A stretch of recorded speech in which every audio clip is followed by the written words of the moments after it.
Bismillahirrahmanirrahim. Assalamualaikum warahmatullahi wabarakatuh. Innal hamdalillah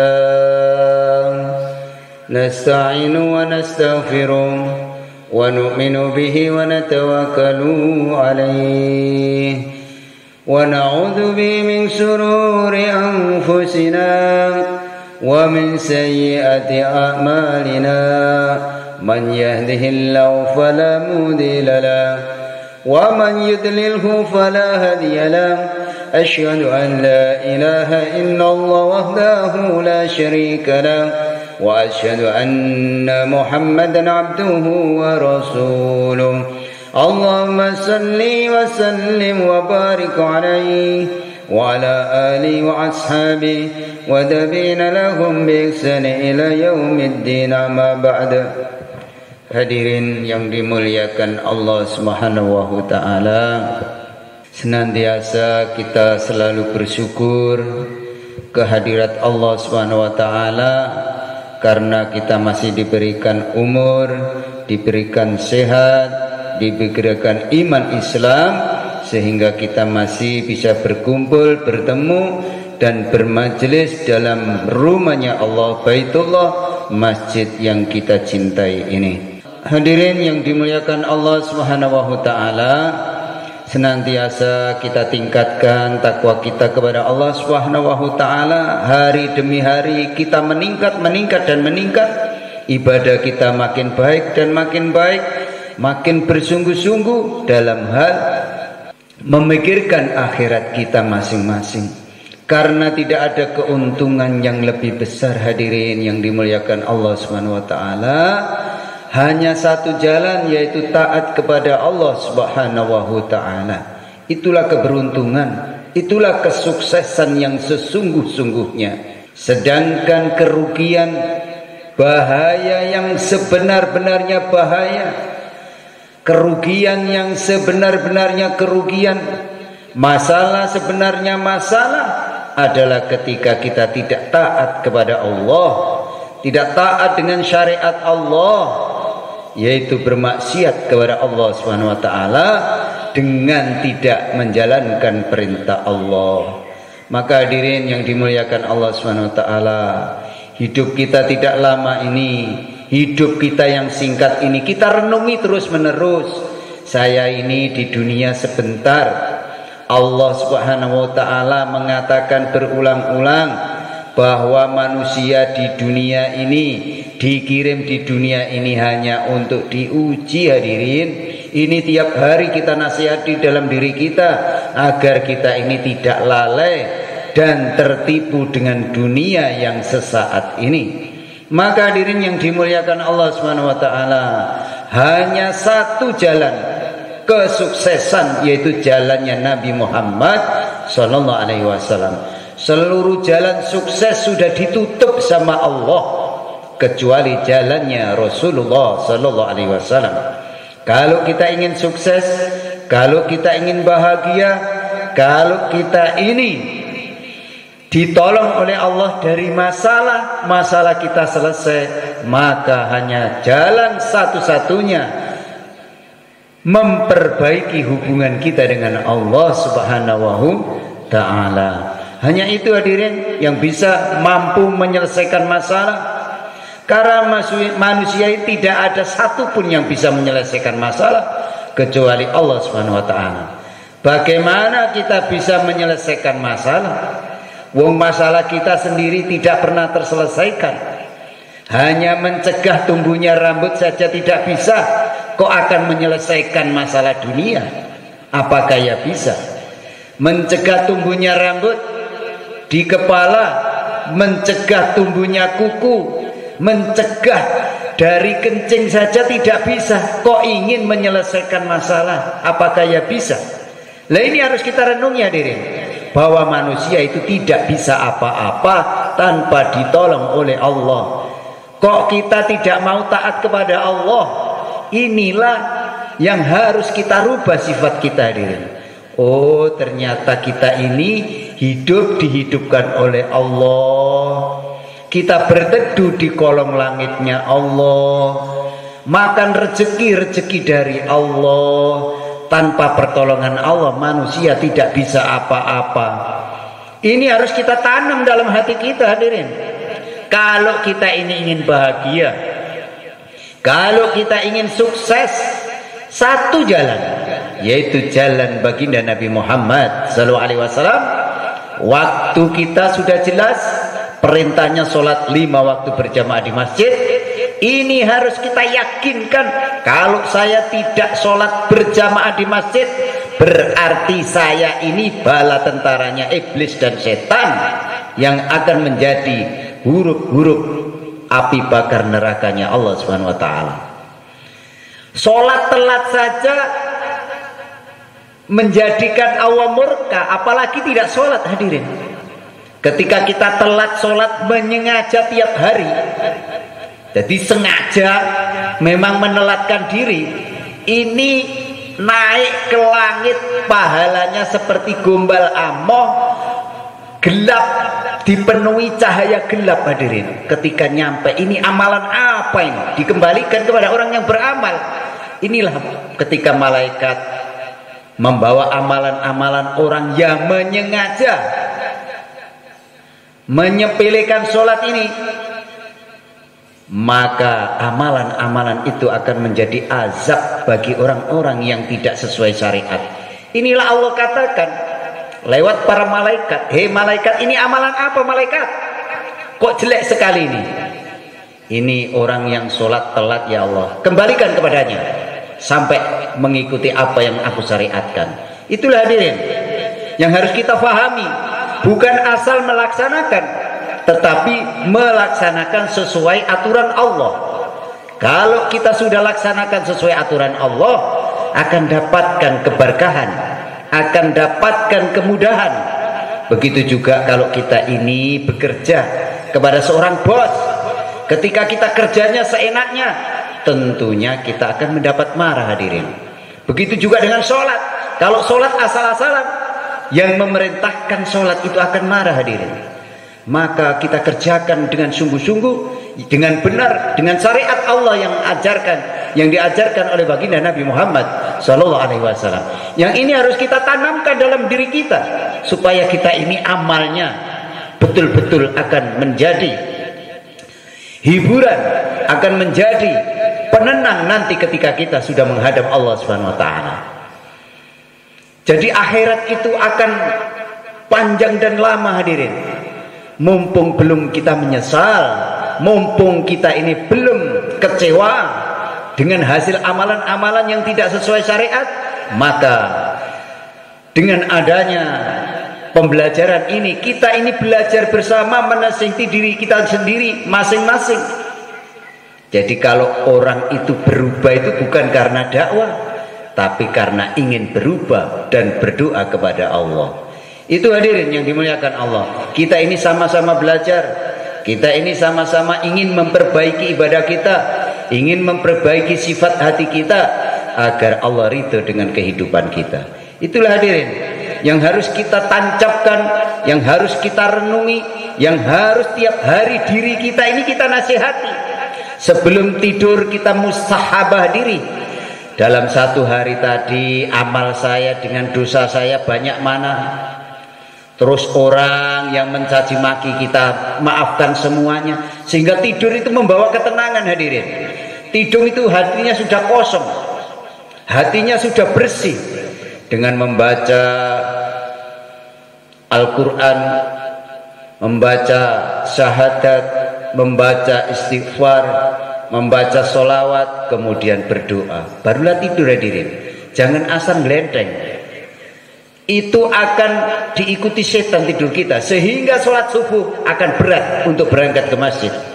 Kalau kita sesuai dengan apa yang diajarkan baginda Nabi Muhammad SAW, minimal baca bismillah sebelum tidur atau baca Al-Fatihah, maka kehidupan kita akan menjadi berkah, hadirin. Ini harus kita kerjakan apa yang dicontohkan Nabi ini. Kalau kita ingin sukses, kalau kita ingin bahagia, hanya meniru apa yang dijalankan oleh Rasulullah SAW. Hadirin yang dimuliakan Allah Subhanahu wa taala, pada pagi hari ini kita akan membahas tentang cita-cita yang luhur. Hadirin yang dimuliakan Allah Subhanahu wa taala, sesungguhnya manusia ini diciptakan oleh Allah Subhanahu wa taala akan menghadapi perkara-perkara yang besar. Jadi kita ini diciptakan oleh Allah Subhanahu wa taala akan menghadapi peristiwa-peristiwa yang besar, hadirin, yang tidak bisa dibayangkan. Peristiwa yang tidak bisa dibayangkan. Bagaimana kalau kita tidak mendekat dengan Allah? Kita akan celaka, hadirin.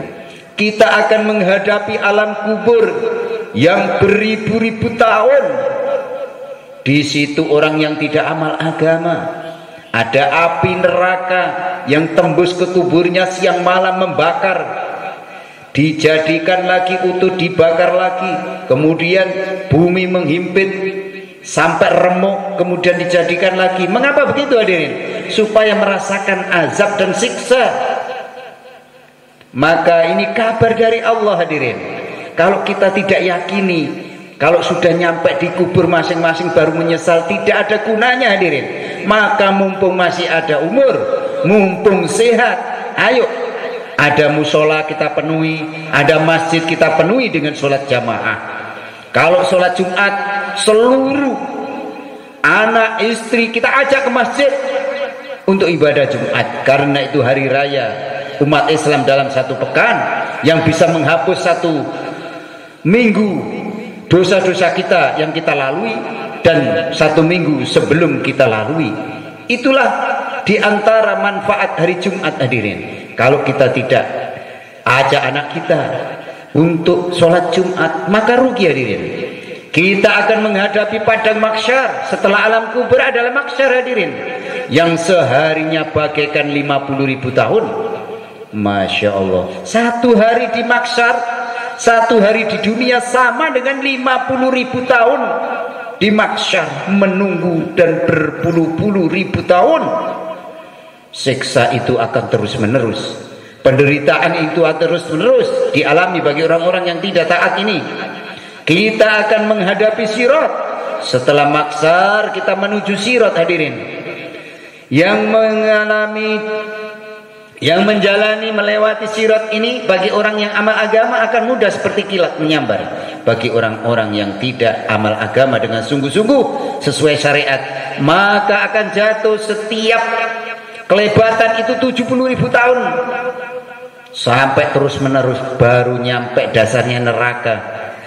Alangkah sengsaranya bagi orang-orang yang tidak amal agama ini. Ini disampaikan Allah agar kita tidak menyesal setelah sampai di akhirat. Kita akan menghadapi hisab. Kita akan menghadapi hisab, hadirin. Setelah Shiratal Mustaqim dilewati, dihisab. Amal perbuatan semasa hidup kita semuanya dihitung, diadili oleh Allah. Tidak satu pun yang terlewatkan. Bagaimana kita bisa santai-santai ketika hidup di dunia ini dalam menjalankan tugas amal agama ini? Maka hadirin yang dimuliakan Allah Subhanahu wa taala, kita akan menghadapi kehidupan akhirat yang selama-lamanya.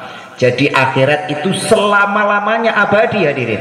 Kalau kita ingin bahagia selama-lamanya, hanya amal agama yang bisa menolong dan memfasilitasi kita hidup bahagia yang selama-lamanya.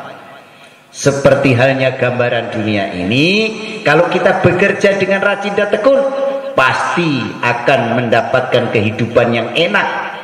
Tapi kalau orang malas tidak mau bekerja, otomatis hidupnya akan susah. Begitu juga, hadirin, kalau kita dipindah ke akhirat, di dunia malas-malas, tidak mencari bekal akhirat, tidak mau pikir akhirat, maka akan penderitaan itu tiada akhir, hadirin.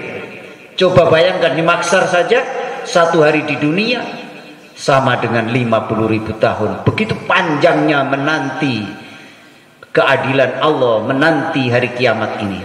Maka supaya kita ini seperti menunggu ini seperti tidurnya pengantin, maka kita harus mengikuti syariat Allah, menjalankan agama Allah sesuai dengan yang dicontohkan Rasulullah SAW. Bukan sesuai dengan hawa nafsu kita, hadirin. Kadang hawa nafsu kita ini yang merasa diri kita ini sudah baik, yang merasa diri kita ini sudah benar, ini adalah kesombongan hadirin. Tidak ada kebenaran yang sesungguhnya kebenaran kecuali mencontoh apa yang dikerjakan oleh Rasulullah SAW. Maka hadirin yang dimuliakan Allah Subhanahu Wa Taala, bila urusan-urusan yang bukan akhirat kita bisa saja sembrono. Kalau urusan dunia ini sembrono boleh, tetapi bila urusan akhirat jangan sekali-kali kita sembrono atau lalai. Akan hancur kita nanti di sana, akan menyesal nanti, akan kecewa dan penderitaan tiada akhir hadirin. Jangan sampai lalai tentang akhirat ini. Kalau tentang dunia santai-santai lalai tidak ada masalah, karena sebentar. Penderitaan di dunia ini sebentar, tidak lama, 60 sampai 70 tahun hadirin. Dan semua dunia tidak ada gunanya. Tapi fikir akhirat ini sangat-sangatlah penting hadirin, karena akhirat itu akibatnya tidak hanya sehari dua hari, tetapi akibatnya jutaan tahun, miliaran tahun, bahkan selama-lamanya. Itu hadirin, itu akhirat. Maka fikir akhirat ini penting hadirin. Jangan sampai lalai. Kita ajak terus menerus, kita bersemangat tanpa henti untuk mengajak orang ini taat. Yang sudah taat semakin baik amalnya, yang semakin baik amalnya semakin sungguh-sungguh dalam beramal. Ini kalau kita ingin bahagia yang selama-lamanya. Hadirin yang dimuliakan Allah Subhanahu Wa Taala, padahal di dunia saja bila seorang diancam akan dipenjara 1 tahun atau 2 tahun, alangkah susahnya dia, alangkah susahnya keluarganya, tetangganya, teman-temannya. Itu di dunia baru ditahan setahun, bagaimana di akhirat jutaan bahkan miliaran tahun. Ini yang harus kita renungi hadirin. Oh iya, kita ini ditahan 1 tahun. Jangankan 1 tahun, 1 minggu saja keluarganya sudah susah setengah mati. Bagaimana kalau nanti di akhirat ribuan bahkan triliunan tahun dipenjarakan di nerakanya Allah? Alangkah sengsaranya, alangkah menderitanya hadirin. Untuk itu ayo kita ajak anak istri kita ini memenuhi masjid.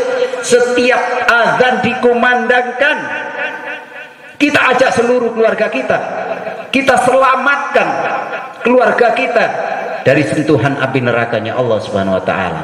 Maka Allah katakan, jaga anak dan istrimu dari panasnya api neraka dengan mengajak ketika kamu mendengar suara adzan. Kau tinggalkan seluruh aktivitas, kau ajak anak-anakmu untuk menuju masjid, musola, untuk amal agama. Inilah baru benar hadirin. Inilah baru orang yang sukses.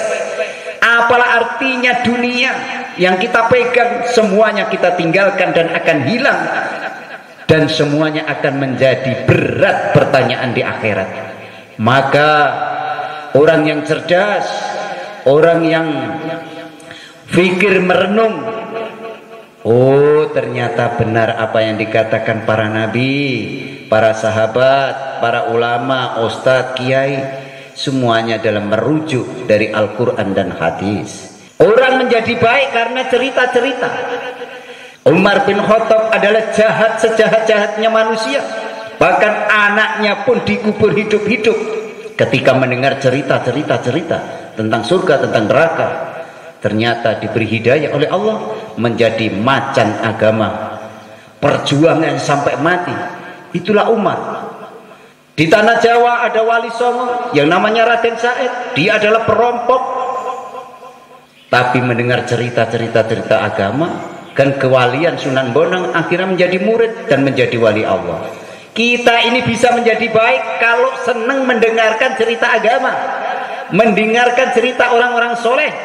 Kalau kita ini tidak senang dengan cerita agama, tidak senang dengan belajar agama, bagaimana bisa amal agama dengan baik? Karena kita tidak paham arti kehidupan, karena kita tidak paham bagaimana hidup yang baik, hidup yang benar sesuai syariat Allah, maka hidup kita akan sesuai dengan hawa nafsu kita, tidak sesuai dengan yang dicontohkan Rasulullah SAW. Itulah sebabnya kita menderita hadirin, itulah sebabnya kita dibiat susah hadirin, itu sebabnya kita stres hadirin, karena jauh dari Allah Subhanahu Wa Taala. Setiap ada masalah stres, setiap ada masalah ingin bunuh diri. Kenapa? Karena tidak memperbaiki hubungan dengan Allah. Hadirin yang dimuliakan Allah Subhanahu wa taala, orang-orang yang melakukan kemaksiatan akan mendapati siksaan bila dia tidak diampuni oleh Allah. Jadi meninggalkan sholat, menyengaja menelatkan sholat itu maksiat, hadirin. Kalau tidak segera tobat dan tidak diampuni oleh Allah, maka disiksa selama-lamanya. Ini Allah katakan, tidak hanya setahun, tidak hanya 2 tahun, tetapi ribuan tahun, hadirin. Ini yang harus kita pikir. Kita di penjara 2 hari saja sudah susah setengah mati, ini ribuan tahun. Maka mumpung hidup, mumpung sehat, karena siapa mau sholat berjamaah, berjalan menuju masjid, maka sakitnya akan diberi kesembuhan, hadirin. Sholat menuju masjid itu obat dari segala macam obat. Setelah sholat kita berdoa menunggu sampai selesai, karena doa-doa itu mustajab, hadirin. Ketika imam berdoa selesai, panjenengan minta apapun akan dikabulkan oleh Allah, asal sholatnya benar, tepat waktu, mengikuti takbiratul ula imam ketika sholat berjamaah. Insya Allah akan menjadikan orang-orang yang taat, orang-orang yang sukses di hadapan Allah Subhanahu wa taala. Hadirin yang dimuliakan Allah Subhanahu wa taala, itulah yang akan dihadapi manusia. Hadirin yang dimuliakan Allah, ketika Sayyidina Abdullah ibnu Umar radhiyallahu an berkumpul dengan teman-temannya di depan Ka'bah, beliau bertanya kepada teman-temannya, apa cita-cita kalian hidup di dunia ini? Itu pertanyaan Sayyidina Abdullah ibnu Umar radhiyallahu an. Salah seorang temannya menjawab, cita-citaku ingin menjadi khalifah, wahai Umar. Yang kedua, ingin jadi pimpinan umat Islam. Yang ketiga ditanya, kalau kamu, cita-citamu apa? Orang yang ketiga menjawab, cita-citaku ingin jadi gubernur Mekah. Maka Sayyidina Umar radhiyallahu berkata, kalau aku, cita-citaku ini hanya satu. Aku ingin sebelum mati seluruh dosa-dosaku diampuni oleh Allah. Inilah cita-cita yang benar, yang lurus, hadirin. Jadi bagaimana supaya kita ini sebelum mati, dosa-dosa kita ini sudah diampuni oleh Allah. Inilah baru sukses, inilah baru orang yang cerdas. Apalah artinya dunia, apalah artinya kekayaan, apalah artinya kemewahan, kalau tidak ada ketaatan kepada Allah, semuanya itu akan menjadi beban kita di akhirat, yang ujung-ujungnya kita akan menderita yang selama-lamanya. Itulah orang yang paling paham menjadi manusia. Jadi kalau kita ingin punya cita-cita supaya ketika kita mati ini dosa diampuni, inilah baru orang yang paham jadi manusia. Sayyidina Umar, Abdullah ibnu Umar itu orang alim yang soleh, juga pejuang, tetapi yang difikirkan siang dan malam hanya satu perkara. Jadi Abdullah bin Umar ini adalah seorang saudagar yang kaya raya, yang hartanya dan kesibukannya itu tidak pernah longgar karena padatnya kegiatan, tetapi masih fikir agama, hadirin. Bagaimana masjid itu makmur, bagaimana orang itu bisa fikir agama, bagaimana orang itu bisa perjuangan agama, bagaimana orang itu bisa sungguh-sungguh mengamalkan agama. Itulah orang-orang dahulu, hadirin, dalam berfikir, dalam mengajak saudara-saudaranya untuk taat kepada Allah.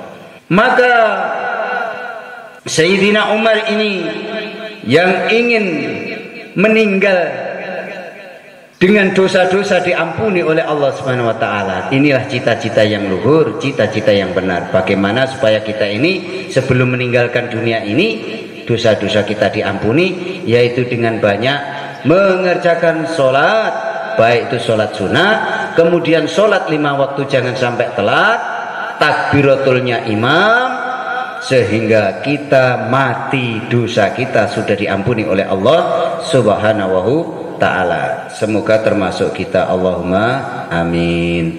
Hadirin yang muliakan Allah Subhanahu wa ta'ala, bagaimana kita yang semakin hari semakin banyak dosanya ini, semakin lama semakin bertambah kejelekannya ini, apakah belum waktunya kita tobat kepada Allah? Apakah belum waktunya kita menyesali dosa-dosa kita yang telah lewat? Apakah belum waktunya kita bersungguh-sungguh untuk menghadapi permasalahan yang kita tidak bisa lepas darinya? Semoga dengan rahmatnya Allah Subhanahu wa ta'ala, mulai hari ini, mulai detik ini, Allah Subhanahu wa ta'ala menolong kita bertobat kepadanya dan beramal untuk persiapan menghadapi akhirat yang selama-lamanya. Maka hadirin yang dimuliakan Allah, dengan kajian ini yaitu mempunyai cita-cita yang luhur. Bagaimana umat Islam ini senang ke masjid, punya cita-cita yang luhur. Bagaimana umat Islam di seluruh kampung ini dapat hidayah, sehingga kita akan hidup dengan damai, hidup dengan tentram, hidup dengan rukun. Itulah cita-cita yang luhur hadirin. Tanpa amal agama baik, maka semua itu tidak akan terwujud. Untuk itu hadirin yang dimuliakan Allah Subhanahu wa ta'ala, mari mumpung masih diberi kehidupan, diberi sehat, ayo menggunakan badan jasad umur kita ini. Ketika adzan dikumandangkan, segera menuju masjid. Masjid mana saja, mana yang dicintai, mana yang disukai, mana yang membuat nyaman, hadir di situ, sehingga hidup kita dalam keberkahan Allah Subhanahu wa ta'ala. Ini saja hadirin, cita-cita yang luhur yang harus kita tanamkan dalam diri kita, anak kita, istri kita, sehingga keluarga kita menjadi keluarga sakinah mawaddah warahmah, keluarga yang dibarokai oleh Allah Subhanahu wa ta'ala. Kurang lebihnya mohon maaf, wabillahi taufiq wal hidayah. Wassalamualaikum warahmatullahi wabarakatuh.